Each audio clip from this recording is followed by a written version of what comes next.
আলহামদুলিল্লাহ। আমরা সমস্ত প্রশংসা নিবেদন করি আমাদের মহান আল্লাহ তাআলার দরবারে, যে মহান রব্বে কারীম আমাদের সকলকে যাবতীয় কাজ থেকে বিরত রেখে পবিত্র জিলকদ মাস, হজের মাস, বাংলাদেশ থেকে অসংখ্য হাজি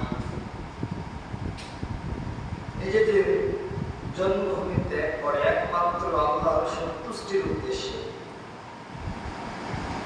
নিজেকে আল্লাহ তাআলার নিকটস্থ কাছাকাছি নেওয়ার আল্লাহ সুযোগ দান করেছে। এমন একটি মাসে আমরা পদার্পণ করেছি যে মহান আল্লাহ তাআলা আমাদের সকলকে এই মাসে আজকে দ্বিতীয় জুমআ, অত্র জুমআর খুতবায় মুয়াজ্জিনের আযানের আওয়াজ কানে পৌঁছানো মাত্র দুনিয়ার শত ব্যস্ততা ফেলে রেখে একমাত্র তার সন্তুষ্টির উদ্দেশ্যে, যে মহান রব্বে কারীম আপনাকে আমাকে নির্দিষ্ট সময়ে তার পবিত্র ঘরে অবস্থান করার তৌফিক দান করলেন। আমরা সকলে অন্তরের সর্বপ্রথম শ্রদ্ধা ভালোবাসা দিয়ে প্রাণ করে কালিমাত শুকর জানাই, সকলে বলি আলহামদুলিল্লাহ। দুরূদ তাসবিহ পেশ করি বিশ্ব মানবতার মুক্তির অগ্রদূত শ্রেষ্ঠ নবী ও রাসূল আখির জামানার পয়গম্বর নবীদের শিরোমণি, জাতির মাথার উপর রাসূলুল আম্বিয়া আহমদ মুস্তাফা মুহাম্মদ মুস্তাফা, সকলে বলুন সাল্লাল্লাহু আলাইহি ওয়াসাল্লাম। আল্লাহুম্মা সাল্লি ওয়া সাল্লিম আলা নাবিয়িনা মুহাম্মদ। রাসূল সাল্লাল্লাহু আলাইহি ওয়াসাল্লাম তার বিদায় হজের ভাষণে তিনি যে কথাগুলো বলেছেন আমাদের সামনে,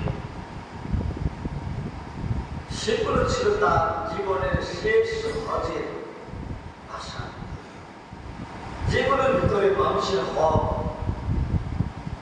এবং মানুষ সারা জীবন কোন আমলগুলো করলে সে পরিপূর্ণ আমলদার হিসাবে, পরিপূর্ণ একজন ইমানদার হিসাবে আল্লাহর খাতায় তার নাম উঠবে, তিনি সেই বাক্যগুলো উপস্থাপন করে গেছেন। তিনি বলেছেন যে আমার উম্মতের ভিতরে ৭৩টা কাতারের দল হবে। তো এখন এর ভিতরে কারাই সঠিক পথ প্রাপ্ত হবে, কারাই ভালো আমল করবে। কারণ বাংলাদেশে অনেক তরিকার অনেক মানুষ রয়েছে, আবার সকলে তারা নিজেদেরকে ইমানদার দাবি করে, যে দেওয়াল বা পীর, তাকে আপনি তার মুরিদের কাছে যদি যান আর মুরিদরা বলবে যে আমার পীরের মতো আল্লাহওয়ালার কেউ নেই, সরমনাওয়ালাদের কাছে যান তারাও বলবে, ফরিদপুর, খাজা বাবা, পৃথিবীতে যতগুলো মতবাদ দর্শন রয়েছে সকলের কাছে তাদের নেতা হচ্ছে সবচেয়ে প্রিয় পাত্র। তারা যতগুলো দল করুক না কেন, কিন্তু তারা তাদের তরিকা নিয়ে উঠুক। তো অনেক মানুষ বলে যে যদি ওটা ভালো না হইতো তাহলে কি এত মানুষ ওখানে যাইতো? আপনার তাকে কয়টা মানুষ আসে? আপনার এখানে সর্বোচ্চ ২০০-২৫০ মানুষ নামাজ পড়ে, ওখানে হাজার হাজার লক্ষ লক্ষ মানুষ। তো আপনি কোন জায়গায় উনি কোন জায়গায়, তার বিরুদ্ধে সমালোচনা করে হবে? সেই জন্য আমাদের একজন ভাই বলেছিলেন যে পায়খানায় অনেক মাছি বসে, ঘিয়ে কি কোনো মাছি বসে? ঘিয়ে বেশি মাছি দেখা যায় না। এখন পায়খানা বেশি ভালো না, ঘিটা বেশি দামি? ঘি বেশি দামি। যে জিনিসটার গন্ধ বেশি, যেটা আবর্জনা ময়লা, সে জায়গায় মানুষ যায়, এটা একটা মানুষের ফিতরত বা নেচার। ও হালাল বুঝে না।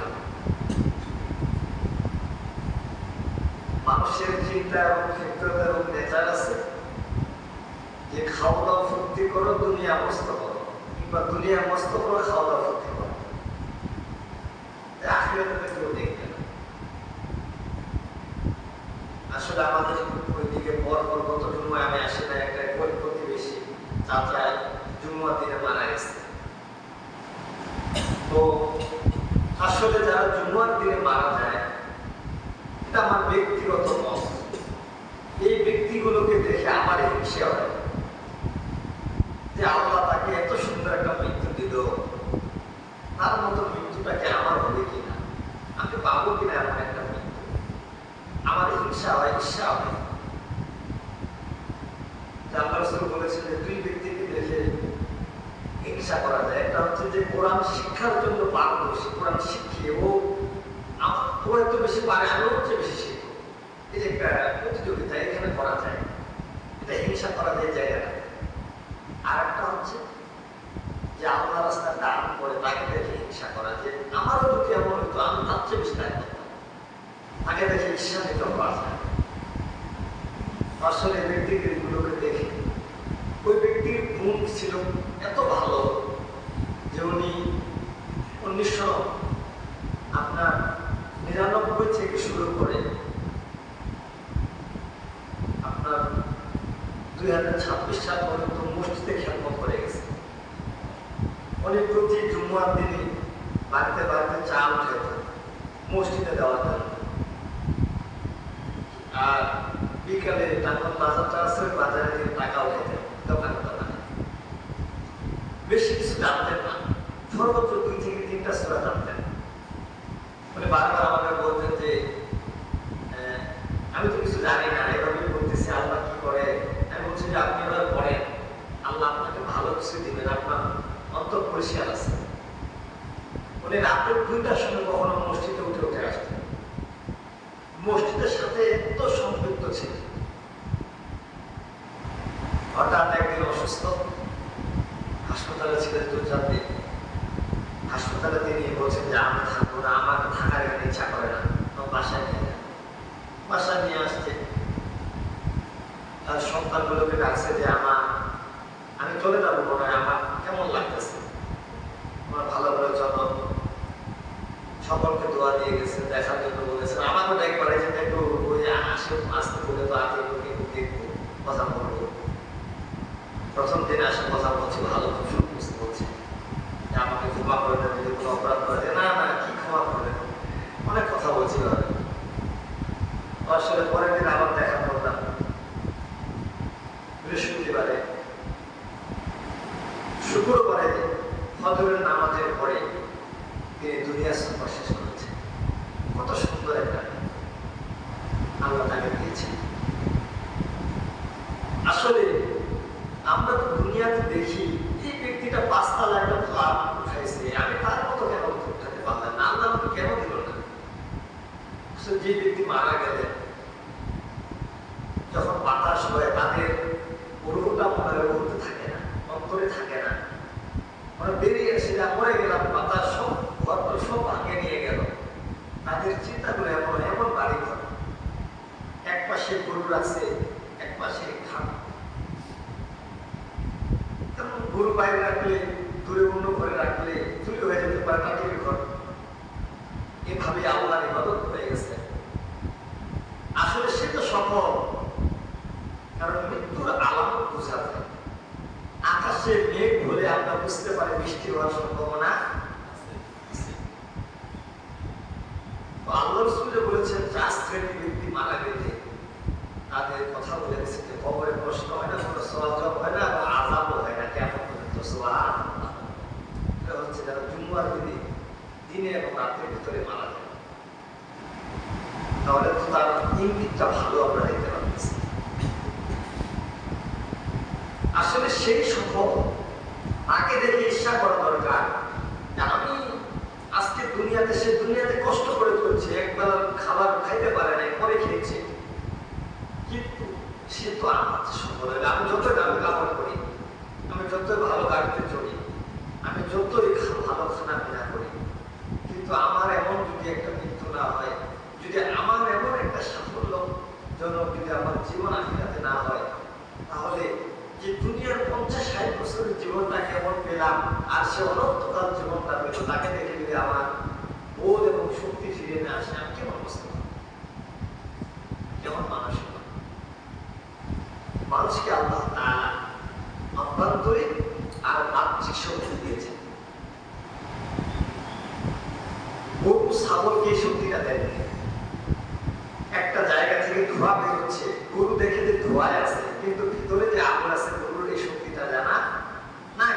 কিন্তু মানুষের বিবেকটা আছে যে ধোঁয়া আছে মানে নিশ্চয়ই যে আগুন আছে।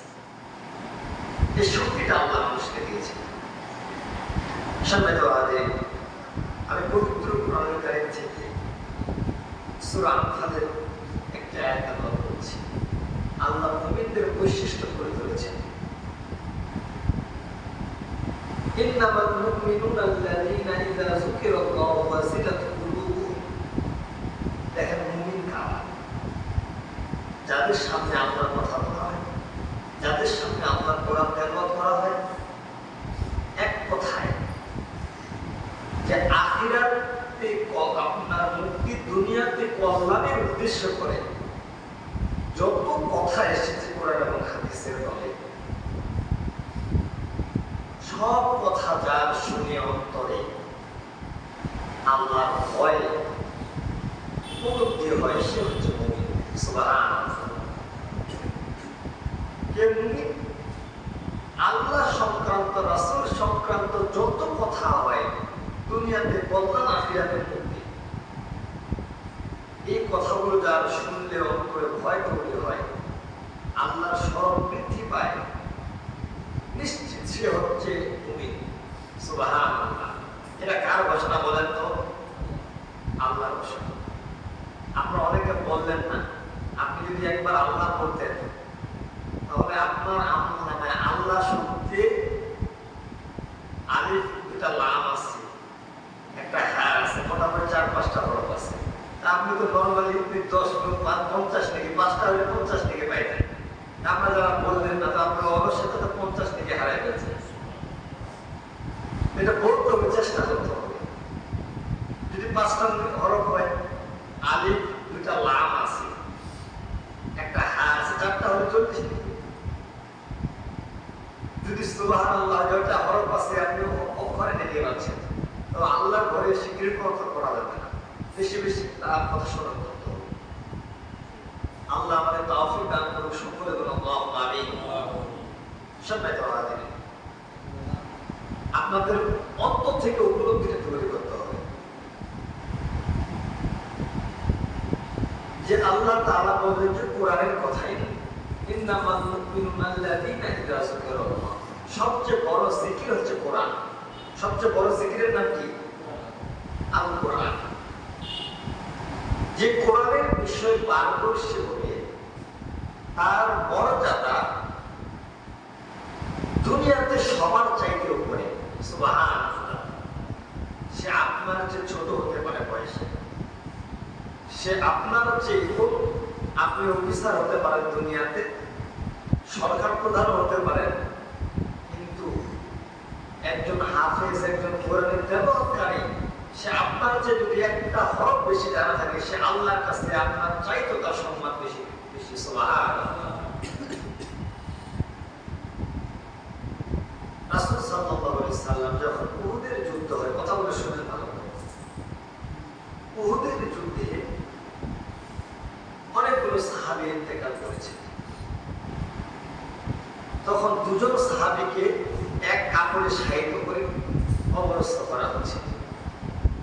শহীদদেরকে কিন্তু কোনো গোসল দেওয়া হয় না, তাদের মানে এক কথায় সেভাবে মাটি দিতে হবে, রক্ত লাগা শরীরে দিয়ে।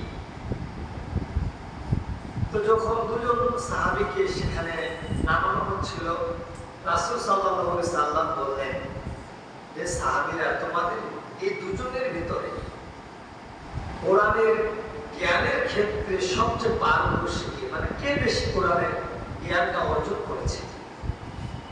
তখন একজনের নাম উল্লেখ করা হবে সেখানকার। আল্লাহ রাসূল বললেন যে সবচেয়ে কোরআনের বেশি পারদর্শী তাকে আগে তোমরা খবরে নাও, তার সম্মান আল্লাহর কাছে আগে বেশি। সুবহানাল্লাহ। আল্লাহ তাআলা যখন মানুষগুলো জান্নাতে প্রবেশ করবে তখন তাদেরকে বলবেন যারা কোরআনের তেলাওয়াতে সবচেয়ে বেশি পারদর্শী ছিলেন, তুমি কোরআন তেলাওয়াত যে আল্লাহর একটি আয়াত তেলাওয়াত করবে তার জন্য জান্নাতে একটা বিল্ডিং তৈরি হয়ে যাবে। যারা সুবহানাল্লাহ বললেন না তারা কি জান্নাতে আমারও একটা বিল্ডিং হোক? সূরা ইখলাস মুখস্থ করলে 3টা আয়াত 4টা আয়াত, সূরা কাউসার মুখস্থ করলে 3টা আয়াত, হ্যাঁ সূরা ফাতিহা মুখস্থ করলে 7টা আয়াত। আপনি 20টা না পাইলেও 7টা তো পাবেন। এখন আপনি সুবহানাল্লাহ বলতেছেন, এর মানে আপনি মনে হয় 7টা পাওয়াতে খুশি না নাকি? দুনিয়ার ঘরের মতো আল্লাহ রাসূল বলেছেন লাবেনাতুন মিন যাহাবি ওয়া লাবেনাতুন মিন ফিদ্দা, একটা স্বর্ণের একটা হবে রূপার। সুবহানাল্লাহ। এবং দুনিয়াতে যখন কোনো স্বামী স্ত্রীর ঝগড়া লাগে না? যারা বললেন তার পরিবারে কোনো ঝগড়া হয় না নাকি?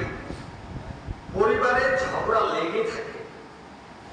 কোন স্বামী যদি কোন স্ত্রীকে নিয়ে একটু ঝগড়া কিংবা তাদের মনোমালিন্য ঘটে, আপনার প্রতিবেশীও যদি 2-4 দিনে না শুনে, জান্নাতে আপনার জন্য যে আল্লাহ নূর তৈরি করে রাখছেন, তারা কোন স্বামী যদি স্ত্রীর উপরে রাগান্বিত হয় তখন সেই হুরেরা সেই স্ত্রীর জন্য লানত করে আর বলে যে তুমি তার সাথে কেন এমন আচরণ করতেছো, কারণ সে তো সামান্য কয়েকদিনের জন্য দুনিয়াতে আছে, তার সাথে বেশি জুলুম অত্যাচার করে, সে তো আমাদের কাছে তাড়াতাড়ি চলে আসবে।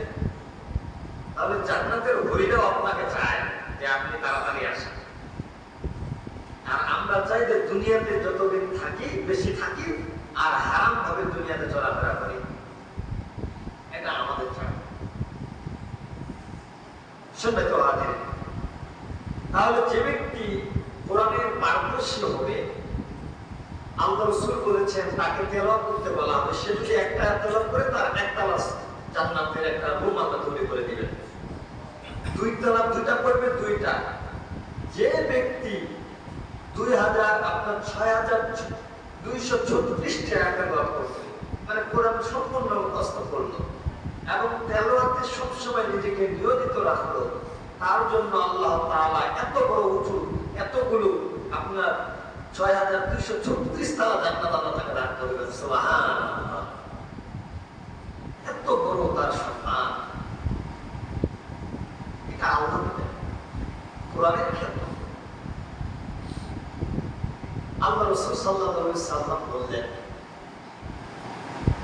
সাহাবীদেরকে যে তোমরা যদি মসজিদে গিয়ে আর কোরআন তেলাওয়াত করো, কোথায় বলেন তো? বললাম মসজিদে গিয়ে কোরআন তেলাওয়াত করো, একটা আয়াত পরিমাণ এত বেশি সওয়াব হবে। কেমন? যে তিনি বললেন আকিক এবং একটা বাজারের কথা বললেন, নাম হচ্ছে আকিক। এই বাজার মক্কা থেকে 18 সম্ভবত 3-4 কিলোমিটার দূরে। এই বাজার মক্কা থেকে। আর মদিনার একটা বাজারের কথা বললেন উহতা, এটা হচ্ছে আপনার 86.5 কিলোমিটার দূরে। যে তোমাদের বাসা থেকে বের হয়ে যদি এই বাজারে গিয়ে তোমরা বড় উঁচুওয়ালা 2টা উট কিনে নিয়ে আসো। আমরা বাজারে গেলে যখন কুরবানি দিই কিংবা কোনো অনুষ্ঠান করি, দেখি যে কোনটা ষাঁড় গরু, ওর মানে চস যেটাকে আমরা বলি, কুচিটা কত বড় উঁচা, কত মজবুত, কত গোস্ত হবে, কত তার ভালো হবে, এটা আমরা সর্বোচ্চটা নেওয়ার চেষ্টা করি। তিনি বললেন আকিক এবং উহতান বাজারে গিয়ে কেউ যদি 2টা উট নিয়ে আসে, কারোর সাথে ঝগড়া না করে, কারো হক নষ্ট না করে, কারো আত্মীয়তার সম্ভ্রম রক্ষা করে, ভাবে দুটা উট যদি দেওয়া হয়, তোমরা বলো তো কেমন খুশি হবে? তারা বলেন, হে আল্লাহর রাসূল, দুটা উট শেষ সময়কার যুগে সবচেয়ে দামি সম্পদ ছিল উট।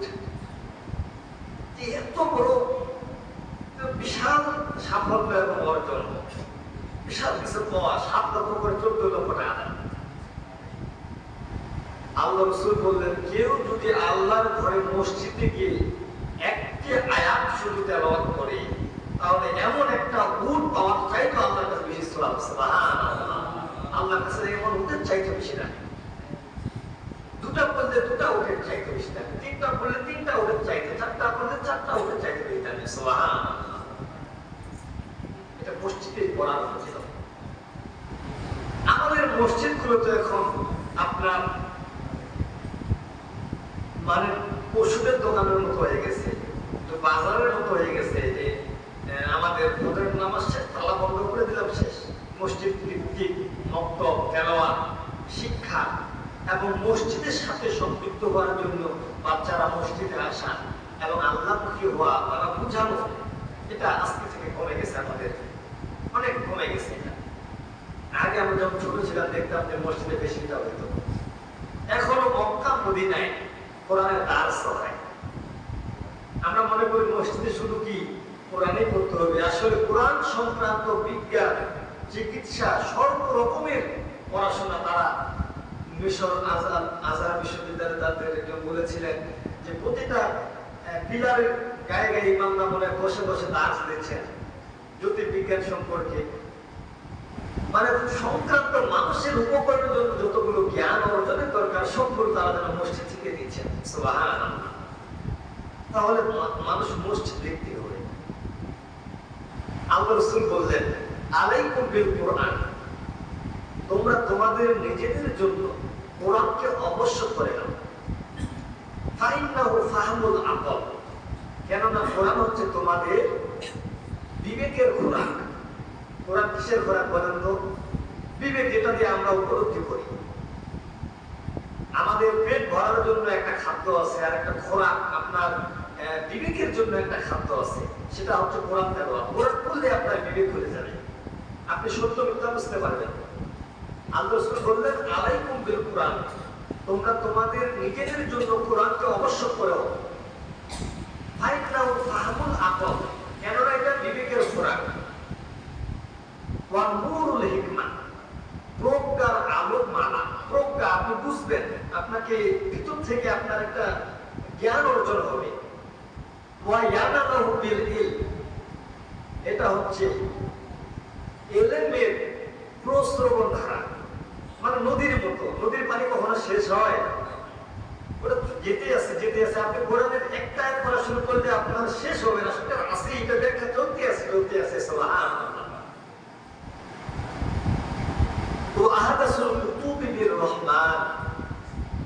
এবং আল্লাহ তাআলা নাযিলকৃত যতগুলো কিতাব আছে, কোরআন হচ্ছে সবচাইতে সর্বাধিক। সুবহানাল্লাহ। তারপরে বলছেন ওয়ালা ফিত তাওরাত, আল্লাহ তাআলা তাওরাতে বলেছেন, ইয়া মুহাম্মদ ইন্নী মুনাজ্জিলুন আলাইকা তাওরাতান হাদিসান। ইয়া মুহাম্মদ, হে মুহাম্মদ, ইন্নী মুনাজ্জিলুন আলাইকা তাওরাতান হাদিসান, যে আল্লাহ তাওরাতে বলেছেন যে কোরআন পানি হচ্ছে সবচেয়ে সর্বাধিক, এখান থেকে তোমরা তোমাদের জীবনের সমস্ত কিছুর সমাধান পেয়ে যাবে। তাফতাহু ফিহা আয়ুনান, কেননা যে ব্যক্তি অন্ধ, তার দৃষ্টিকে দৃষ্টি সম্পন্ন করে একমাত্র কোরআন। সুবহানাল্লাহ, অন্ধের দৃষ্টিকে আলোকিত করে। তাফতাহু ফিহা আয়ুনান ওয়া উমিয়ান ওয়া আযাবান সুম্মান ওয়া কুলুবান গুলফান, এবং বধিরের বদ শক্তিকে একমাত্র কোরআনে উন্মোচিত করে, এবং অন্তর শূন্য ব্যক্তিকে তাদের অন্তরের অনুভূতি তৈরি করে একমাত্র কোরআন। সুবহানাল্লাহ, এটা অন্য কোনো গ্রন্থ না, এটা আল্লাহ তাআলার পক্ষ থেকে থেকে আপনারা ভালো করে এসেছি। পুরা জীবনে কোরআনের সাথে যে ওতপ্রোতভাবে জড়িত থাকবে, আল্লাহ তাআলা তার সম্মান মর্যাদা সবার উপরে করে দিবেন। সুবহানাল্লাহ। আপনারা দেখছেন বাংলাদেশের ছোট ছোট বাচ্চারা সারা পৃথিবীর তারা সর্বোচ্চ ডিগ্রি খেতাব নিয়ে আসে, ফার্স্ট নিয়ে আসে। আপনারা দেখছেন বছরে বছরে সাদ আহমদ তাকরি আপনার প্রতি বছরে বছরে বাংলাদেশ থেকে ফার্স্ট হয়। এদিকে যদি আমাদের সরকার যারা ভালো জায়গায় রয়েছেন তারা যদি এই বিষয়গুলোকে একটু দেখেন, বাংলাদেশ অনেক দূরে এগিয়ে যাবে। অন্যান্য জায়গায় বাংলাদেশে টাকা ব্যয় হয়, খেলাধুলায় ব্যয় হয়, কিন্তু বাংলাদেশের খেলোয়াড় আজ পর্যন্ত ভালো কিছু আমাদেরকে উপহার দিতে পারে না। কিন্তু কোরআনের যারা পাঠক আছে, কারি আছে, তারা যে জায়গাগুলো বাংলাদেশে পরিচিত করে নিয়ে গেছেন, এটা বিশাল একটা নিয়ামত। সব শেষ যে কথাটা বলতে চাচ্ছি, আল্লাহ আমাদেরকে যে হেফাজত করতেছেন, এটা কয়টা কারণে বলেন তো? দুইটা কারণ। কয়টা কারণ? দুইটা কারণ। আপনারা শুনেছেন যে এই যে আকাশের যে অবস্থা, রাঙ্গিপাড়ায় আপনার একজন মারা গেছে, শুনছেন তো অবশ্যই। তারা চরম করে যেটা আমরা বলি মেঘ বিদ্যুৎ চমকানো, আল্লাহ এটা কোরআনে বলেছেন। আও কাসাইয়্যিবিন মিনাস সামাই ফীহি যুলুমাতুন ওয়া রা'দুন ওয়া বারক। রা'দ এবং বারক শব্দের অর্থ হচ্ছে বিদ্যুৎ চমকানো। যে আল্লাহ বলছেন যখন আমি বিদ্যুৎ চমকাই তারা ভয়ে ভীত হয়ে যায়, যে কি হচ্ছে কি হচ্ছে, আর যখন এটা বন্ধ হয়ে যায় তখন আর আল্লাহকে খুঁজে না। আর আল্লাহ তার শক্তিটাকে বোঝানোর জন্য এটা করেন।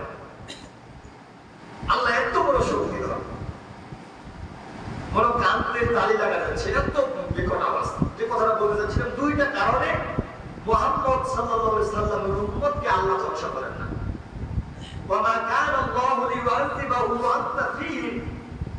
আল্লাহ রাসূলকে বলা হলো, হে রাসূল, তোমার উম্মতরা এত খারাপ কাজ করে, কিন্তু সমূলে ধ্বংস না করার একটা মর্তবা হচ্ছে তোমাকে আমি রহমত হিসেবে প্রেরণ করেছি, সুসংবাদদাতা হিসেবে প্রেরণ করেছি। ওয়া কানা আল্লাহু লিয়ুআযিবাহুম ওয়া আনতা ফীহিম।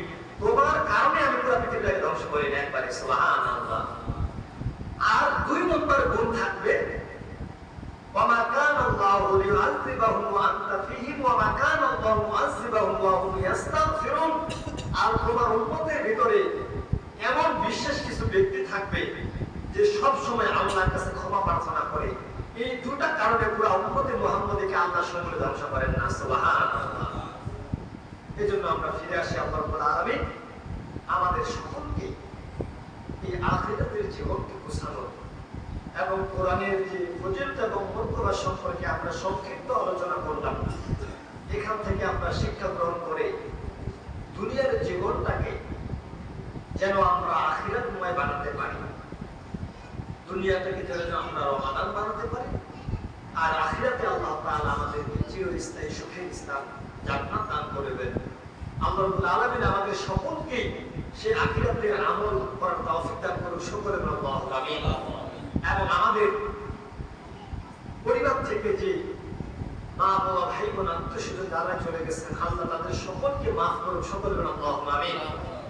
এবং আল্লাহ তাআলা যাদেরকে রোগ শোক এবং বিপদ আপদ বালা মুসিবত দিয়ে আঁকড়ে ধরেছেন পরীক্ষা নেওয়ার জন্য, আল্লাহ তাআলা আমাদেরকে সেই পরীক্ষায় উত্তীর্ণ হওয়ার এবং সর্বোচ্চ ধৈর্য ধারণ করে আল্লাহর প্রতি বিশ্বাস আস্থা অর্জন করার তৌফিক দান করুন। সকলে আল্লাহু আমিন। এবং সন্ধ্যায় তো হাজিরের সামনে জুমা থেকে আমরা সামনে কুরবানির প্রস্তুতি রয়েছে, আমরা সামনে জুমা ইনশাআল্লাহ এই বিষয়ে বিস্তারিত আমরা আলোচনা করার চেষ্টা করব। কয়েকটা জুমা আল্লাহ রাব্বুল আলামিন আমাদের সকলকে হায়াতুত তাইয়্যিবা সিয়াত বুঝে দান করুন। সকলে আল্লাহু আমিন। সুবহানাল্লাহি ওয়া বিহামদিহি আশহাদু আল্লা ইলাহা ইল্লা আনতা আস্তাগফিরুকা ওয়া আতুবু ইলাইক।